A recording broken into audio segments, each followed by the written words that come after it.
match week 31, which happened over the week. Lots of football for us to watch. Sleep is overrated and all that. Liverpool's 4-0 win over Crystal Palace on Wednesday, coupled with Chelsea's 2-1 win over Man City early Friday morning, our time, means that the title is official Liverpool FC's 30 years after lifting the title. Bob, let's go to you first, Des. You're in your replica Liverpool shirt there. I mean, it's been coming. You refuse to jump on the bandwagon early. Now, let's see you celebrate. So, just a request for Liverpool fans is don't gloat, don't overdo this one. Let's look at it as it is. I think you're a bit too late on that, Des. Have you seen? And that's why I'm making the comments, because in this current situation, in this current time where everything is meant to be about niceness and peaceness and equality and being nice to your fellow man, just enjoy the moment. It's an incredible achievement. The earliest ever a title, even before football was invented in 1992, the earliest ever a title has been won. The previous best, I think, was a Liverpool team in 87, 88. So enjoy the moment. Jurgen Klopp's emotional speech on Sky Sports, if you've seen it, was incredible, because he was giving credit to all the historic people, particularly Kenny Dalglish as the icon upon what motivates the current Liverpool team. So treat it modestly. It's an incredible achievement. Enjoy it within ourselves, and get ready for bigger, tougher fights still to come, because the clubs are gathering for the next season, and the league is looking like it's going to be more competitive than ever next season, because it's not only Liverpool and Man City, Chelsea and Man United, etc., are also girding their loins. So football is about to go into a purple patch, I feel. Sensible Liverpool fan speaks. Bob Holmes, this title win is the ideal end chapter to Shanks, Yanks and Jurgen, isn't it? I'm glad you thought of that, Ross. Yes. My next job is to write that final chapter. I was getting a bit worried that it was going to drag on. I think a few Liverpool fans were as well. They may not admit it, but when they failed to beat Everton, and even after the Crystal Palace win, we were still dependent on City losing at Chelsea. And I think that was pretty much a 50-50 situation. Chelsea have improved, and City are bogged down with a lot of matches at the moment. They've got the FA Cup at the weekend as well. So, it was on a knife edge. But I think it's good, not only for Liverpool, I think it's been good for the game. I know Manchester City and United fans will disagree with that. But what I mean is, I feel that this restart has basically come back with a whimper. And it needed something to take us away from talking about eerie emptiness and cardboard cutouts and the fact that the football has not been very good. It picked up on Wednesday with Liverpool playing very well, and Martial's hat-trick. I'll give you a mention there, Craig.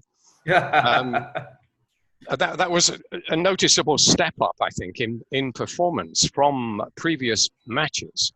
So all round, we've got something else to talk about. But back to Liverpool, a magnificent achievement which should not be diminished in any way by watching it in a 4-star hotel in Formby with a glass in their hand. I mean, often titles are decided by other teams winning or other teams slipping up. But this is a truly epic win. They are world club champions. They are European champions. We know they've been knocked out, but they're still called champions. European Super Cup champions. They're 25 points ahead in the league. They've won it by 7 matches, with 7 matches to spare. Can it get any better? This is a magnificent achievement, and I don't think anybody should be stinting in their praise. Craig, I'm going to come to you now, Man United fan. You've got to, even you as a United fan, you've got to admit the last 2 seasons, last season when Liverpool, within a point of Man City, record totals. And this season, they absolutely blitzed every single team out there. They did, and the funny thing about it is that I actually feel they played better football last season. What the difference has been, in my opinion, has been they've been more clinical. They've grinded out wins when they've needed to, last minute winners. It's that will to win which got them there, and add that to a couple. I mean, you talk about them being 20 odd points clear from the league. They have been a class apart, no doubt about it. But then I think the rest of the league have to look at themselves as well. And none of the teams that should be challenging at the top have had any type of consistency to their game. They've dropped points where, they often wouldn't drop points. And I think that's been a key. I mean, if you look at the points, from United at fifth, and you make your way down. I mean, some of these teams are just only hitting 40 points. We got like 7 games to go. You can say that, certain teams have not lived up to their expectations. They've dropped silly points. But, coming back to Liverpool, what a season that's been. Take nothing away from them. It hurts me to say it, but they've done it. They've done it. They've got a fantastic manager who's been building this squad over the last 4 years to get to this point. And as Bob said, the English Premier League champions, European champions, Super Cup, World, you name it, they've got the lot. And it's just an amazing achievement by Jurgen Klopp, who has turned that club around. Des, is this a period of dominance now? Wayne Rooney said, you know what I mean? They can go on an Alex Ferguson type dominant run if Klopp stays there. Is that the key? Let's enjoy it for now. Let's celebrate the victory. We've yet to have a game as we play as champions, and that'll be at the Etihad. I'm not sure if Man City will give a line of honour for that. So let's just enjoy the next 7 games. What Jurgen Klopp has done and FSG have done is they've built something. Remember, 10 years ago, Liverpool were virtually bankrupt. They were a couple of days away from going into administration, as Bob so rightly wrote in his book about the renaissance of Liverpool. So the last 10 years have been phenomenal. You hope Jurgen Klopp stays, but can he continue motivating? You hope FSG stay because that stability is so important. But as we've alluded, Chelsea are massively improved. That's a really good win. Manchester City will not be going anywhere. Man United, I told Man United fans, be patient. Solskjaer is building something, and we're seeing the fruits of that in the last few games. Strange circumstances, no fans, but Martial, that hat-trick, that was the Martial that was worth £50 million when they signed him. So, no, I don't think it's going to be a period of dominance. It's going to be a period where they will continue to be at the top table, and they will hope to be at the very top, but it's just going to get more and more competitive than ever before. I'm just going to go on what Des said. Sorry, Ross. I think the years and those seasons of domination won't exist anymore. I don't think you'll see one club like United did in the 90s, like Liverpool did before. That kind of domination, I can't see that happening in the English Premier League anymore. Just because I think the money, even with the smaller teams, they can go out, they can splash, and it's built in such a way, which is why it's more competitive throughout the league. Now, as I talked about teams dropping points, this is part why, because they've actually got the money to go out there and sign quality players. So I think in terms of dominating for 5-6 years and everything like that, I think that's gone. I think it'll be a tussle, like Des said, between maybe a team winning it a couple of years and then it'll change again. So that's what I see happening. All right, let's take a look at the teams chasing Champions League spots, because with Chelsea beating Man City, Frank Lampard in his first season in management is doing a great job. Chelsea, Bob, are on course for Champions League football next season. Yes, they are. And just getting back a little bit to what we were saying just now, the idea of dominance, Chelsea are getting back into the mix. And I think it's quite ominous for the rest that Roman Abramovich seems to have rekindled his interest and opened his wallet. And the classic example of that was them getting Timo Werner away from Liverpool, although Liverpool did actually back out of the deal. They had first option, but they decided, given the new economic climate, that they wouldn't pay for him. They wouldn't pay that much. Now, that's being realistic, but they said, we are not a benefactor club. Now, Chelsea are a benefactor club. They have a very big benefactor. And I think this is the danger for Liverpool. I think they are currently the best team by a mile. But if the other clubs, particularly Chelsea and Man City, are going to start spending again, regardless of the reset, there's all this talk of economic haircuts, prices going down, wages going down. But they won't if these clubs still go out and spend like there's no tomorrow. And they can afford to do that. So Chelsea, with the benefit of having blooded those youngsters that were previously out on European second division car parks, scattered around the continent, they've actually brought them back, and they're quite good. So they've got a nice mix under Lampard of expensive recruits. I mean, Pulisic was an expensive player, 60-odd million, and he's pretty good. And the young homegrown players. And they will be a force to be reckoned with, I'm sure.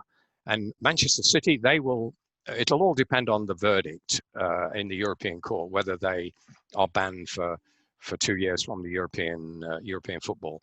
But if they're not, if they get off, they will spend again. And United, well, the Glazers got loads of money. So yes, I agree with Dez that the idea of Liverpool dominating as they did under Shankly, Paisley, Fagan and Dalglish, I don't think Liverpool fans should expect that. They'll be right up there and a very, very good team, but they'll have rivals. Okay. Man United, well, Chelsea have a nice cushion over Man United in fifth. But like Bob said, depending on Man City's decision, fifth could be enough for Champions League football. Craig, United were 3-0 winners over Sheffield United, match day 31. It was an Anthony Marshall hat-trick. We saw that the Pogba Fernandes, much talked about combination in midfield. Do you think the future's bright for Man United? I do. I really do. I think everyone was waiting to see this combination. Pogba obviously has his injuries and he divides opinion. I think even within this show. But I thought they were excellent together. I mean, given it wasn't a strong Sheffield United squad that was out there, missing key players in defence as well as in goal.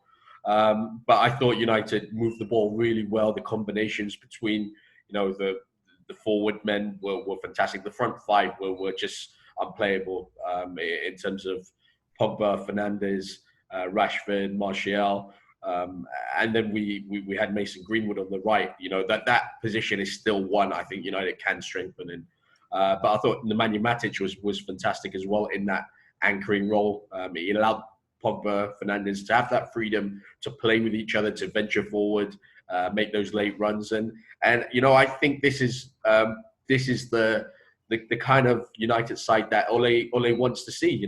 Fluid football, a lot of movement between the front three, and when you have players like Pogba and Fernandes who can pick out passes, thread balls through, play passes around the side, you're gonna have.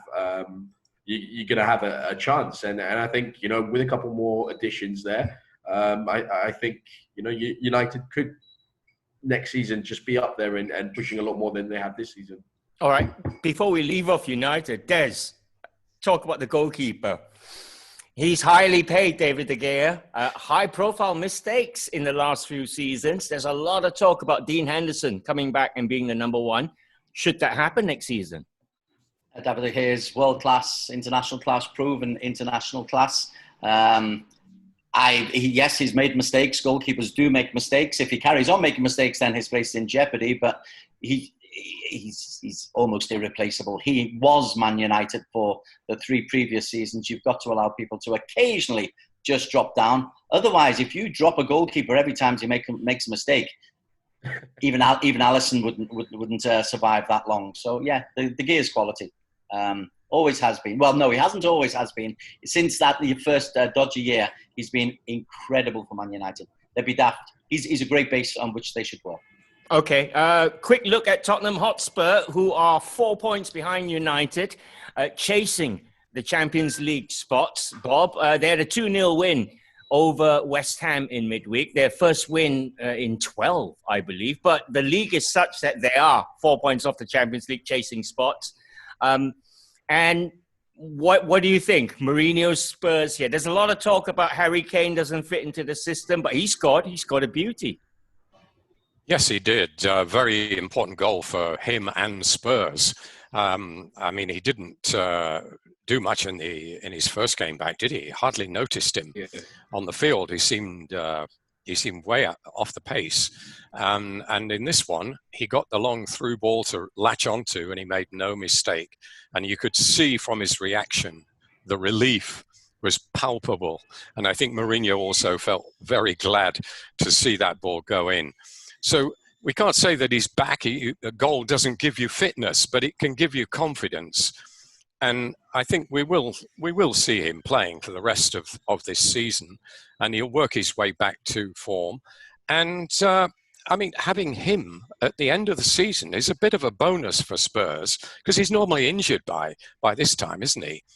He normally gets injured around March, April, and this is the climax of the season.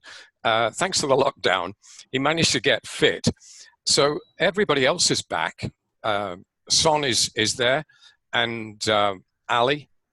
So Spurs, they'll put up a fight for this top 4 or top 5, whichever it is. But it's a difficult one because you've got United improving. Chelsea, I think, are virtually certain to get a place. And you've got Wolves coming up as dark horses. Possibly Leicester, who have not done very well. They could slip out and let one of these other teams in.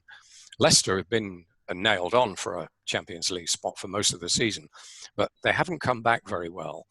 So it's all to play for. And I think the league and this Project Restart will look all the better for having a ding-dong battle for the top 4 places now that the title has been decided.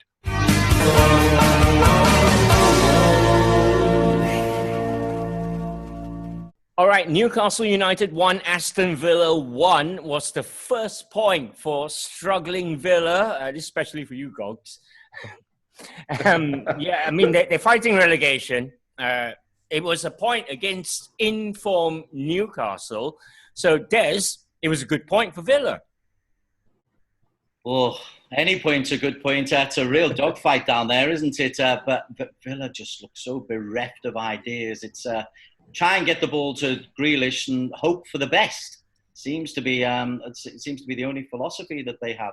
I've just got to mention Newcastle with all the talk of this takeover possibly not happening or happening, and there was talk before the restart that Steve Bruce said his team could plummet down the league. They deserved an awful lot of credit, but I think Villa, they look dreadful, and it won't be Villa getting themselves out of problems. It'll be others being worse than Villa, which is hard to see.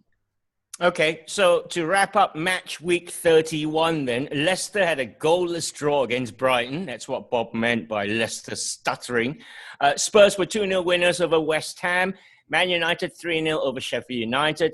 You had Newcastle and Aston Villa 1-1. Everton, we didn't mention them. They had a 1-0 win away at Norwich. Norwich are doomed. That's nothing they can do. Well, I think we can say Norwich and Bournemouth actually. Yeah, good shout. Good shout. Bournemouth look like they've got the life sucked out of them. Because Bournemouth lost at Wolves 1-0. Liverpool, we know, 4-0 victors over Crystal Palace. Burnley have beaten Watford 1-0. Now, Watford are in still with a fighting chance. Southampton 0, Arsenal 2. And Chelsea 2, Man City 1. So that's what the table looks like at the top. Liverpool champions.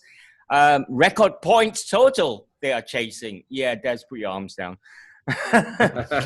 Man City may or may not play European football next season. So possibly the 3 clubs underneath Man City at the moment will be playing Champions League football next season. Wolves and Spurs looking good for Europa League at the moment as it stands. Bournemouth, Norwich are probably down at the bottom, as Craig mentioned. Villa, West Ham, and Watford are the one from those 3 to go down. Yeah, I'm just going to say what Des said just now, and he's absolutely right. One of those three. It's not the fact that they'll get out of it. It's the fact someone's much worse than them. Yeah. It's so tight down there, and having watched those three teams play in the last week or so, I mean, there's nothing that suggests that either one of them can get a win to stay up.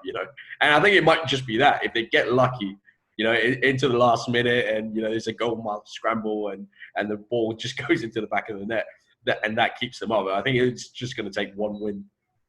Okay. Yeah, I thought Brighton were virtually doomed before the restart, but that win over Arsenal, that really changed everything, didn't it? That Mopé, I mean, he's got to be a hero. They'll build a statue to him in Brighton if they stay up.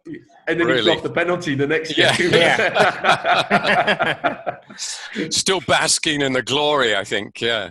Hey, be careful with your talk of statues, Bob. Not allowed these days. I was going to say, Des, Bob is so old school, he still wants to erect statues. All right, let's look forward. The Shankly statue is still intact. No one would ever dare touch that. And Jurgen will get one soon. Jurgen will deserve the statue. This is Alex Ferguson's. Let me just add that. You all should see Brendan Rodgers' one in his living room. All right, let's look forward to the FA Cup quarterfinals then. They're all happening Sunday, basically. Man United Norwich is a late Saturday night, midnight kickoff, early Sunday morning.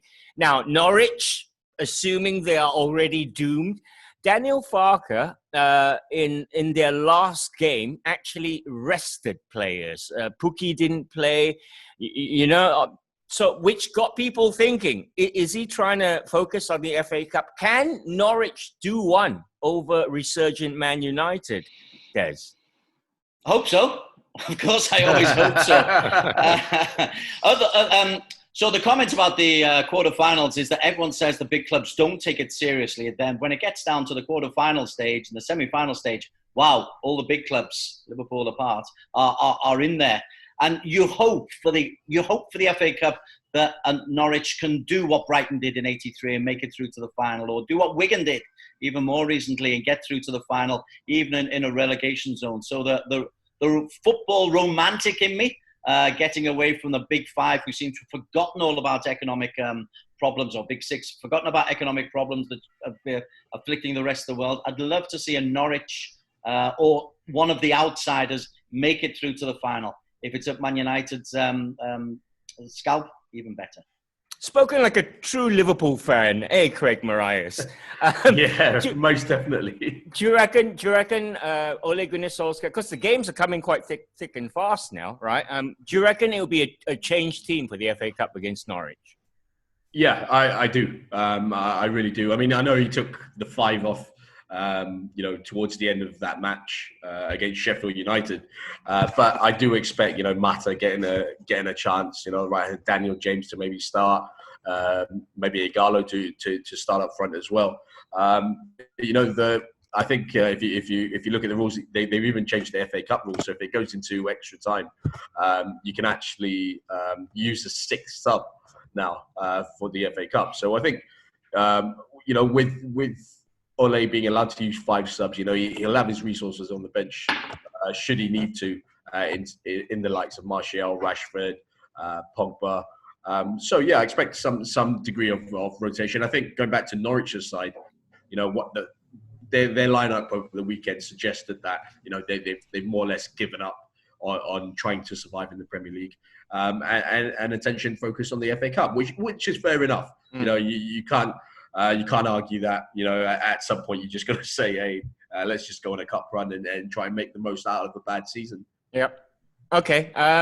Arsenal are away at Sheffield United, Bob. It's the early kickoff on Sunday. Now, since the resumption of football, Sheffield United have been pretty poor. I mean, thankfully, they amassed enough points to keep them safe this season.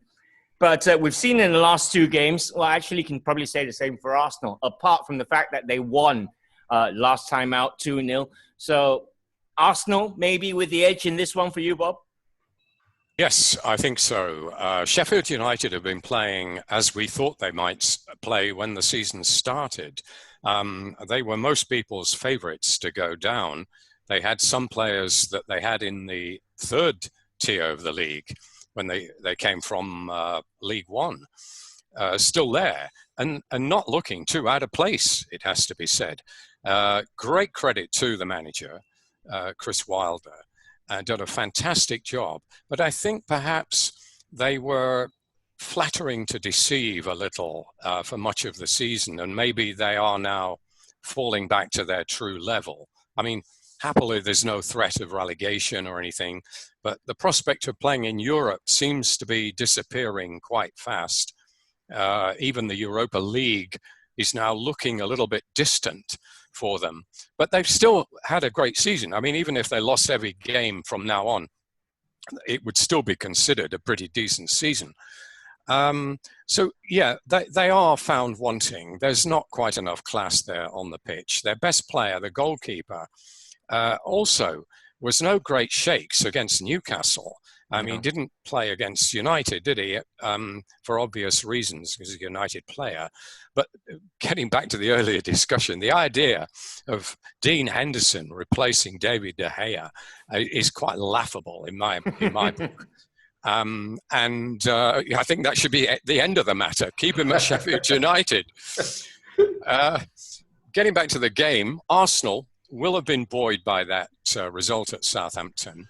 As I said before, they've not had the best of luck this season, have they? But they had a massive slice for the first. Well, they did. I was coming. Yeah, finally they got a stroke of luck, and they took advantage of it.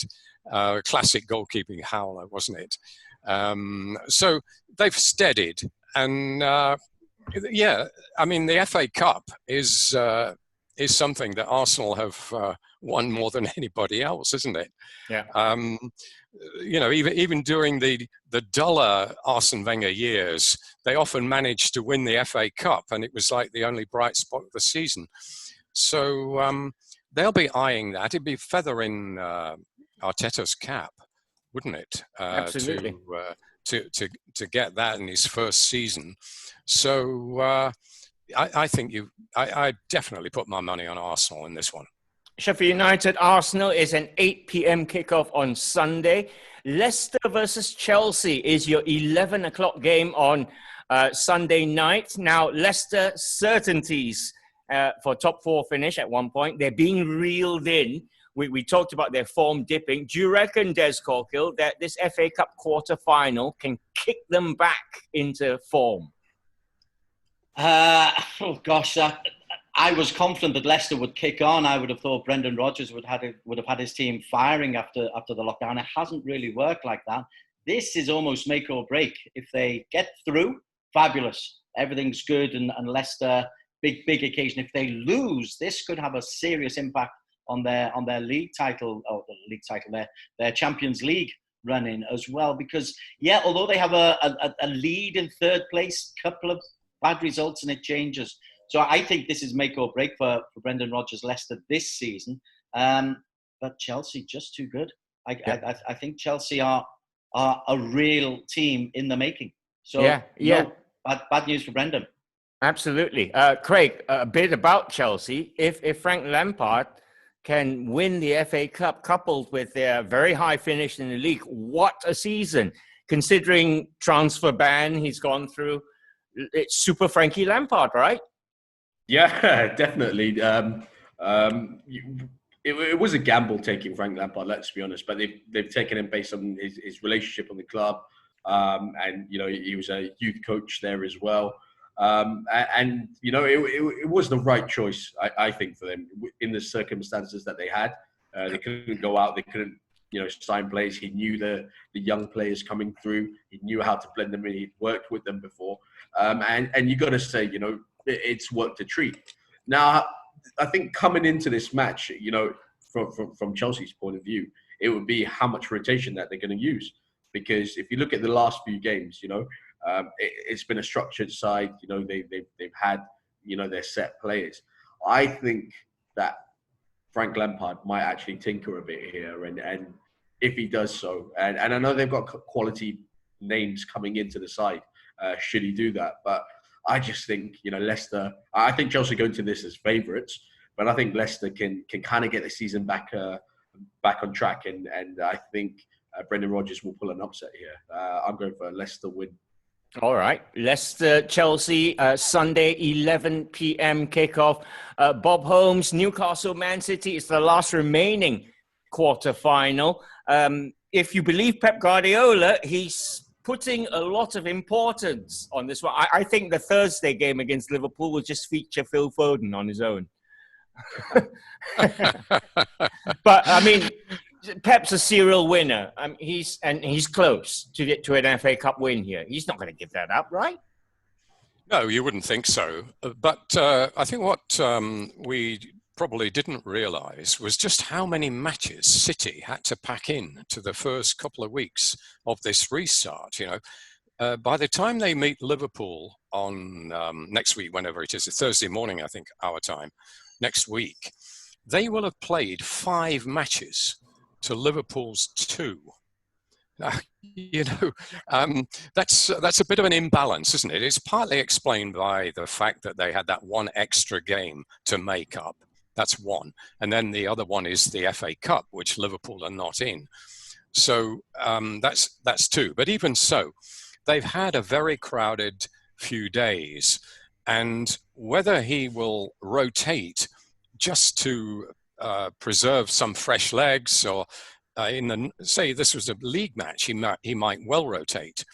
As it's a cup match and it's against a relatively weak, you'll see this as a relatively weak opponent, that the temptation to rotate will be a little stronger, I think. And they will, even though the title's gone, they will still want to put on a show against Liverpool. They won't want Liverpool coming there and hammering them, that's for sure. He'll put out his strongest possible side.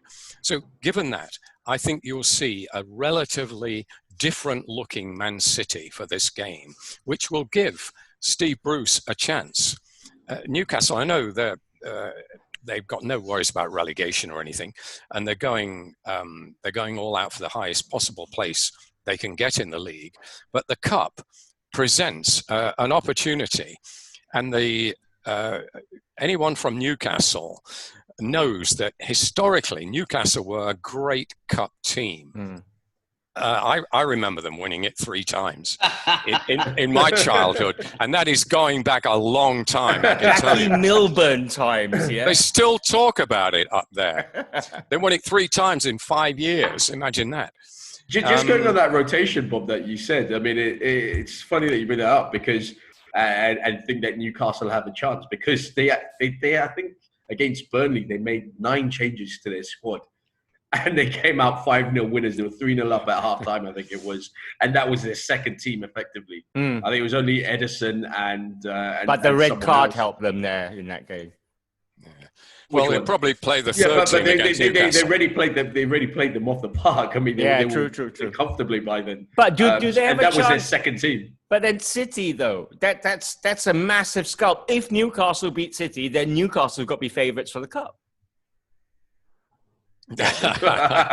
No. You're looking at the 4 semi-finalists could actually be 4 of the best teams in the league. Liverpool conspicuous absentees, but you could have United, City, Chelsea, and Arsenal in the semi-finals, which wouldn't be a bad lineup, would it?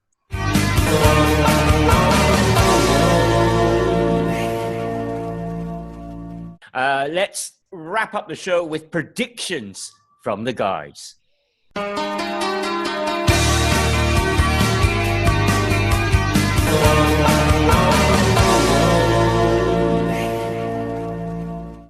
And we're going to start with you, Dez Corkhill. You've got the 4 FA Cup quarterfinals to pick from. You've got 3 league matches. Norwich to beat Man United. Would that cap off a Liverpool title win nicely? It's not bothered about Man United, only bothered about Liverpool. But in the FA Cup, so I suspect an upset in one of the 4 semi-finals. Well, I'd like it to be Norwich. I think Newcastle over Man City. It's an outrageously optimistic call, but Newcastle over Manchester City for many of the reasons that Bob outlined just before. Okay, that's a pretty good shout. Bob, which one are you going to pick for us? Well, I'm going with the favourites, unfortunately. So they hardly count as big shouts, do they? But it's a fairly big game, and I've just looked up the odds, and I see that Leicester, believe it or not, are slight favourites to beat Chelsea. Wow. So I'm going to go for Chelsea and claim that as a big shout. Come on. There are rules to a game.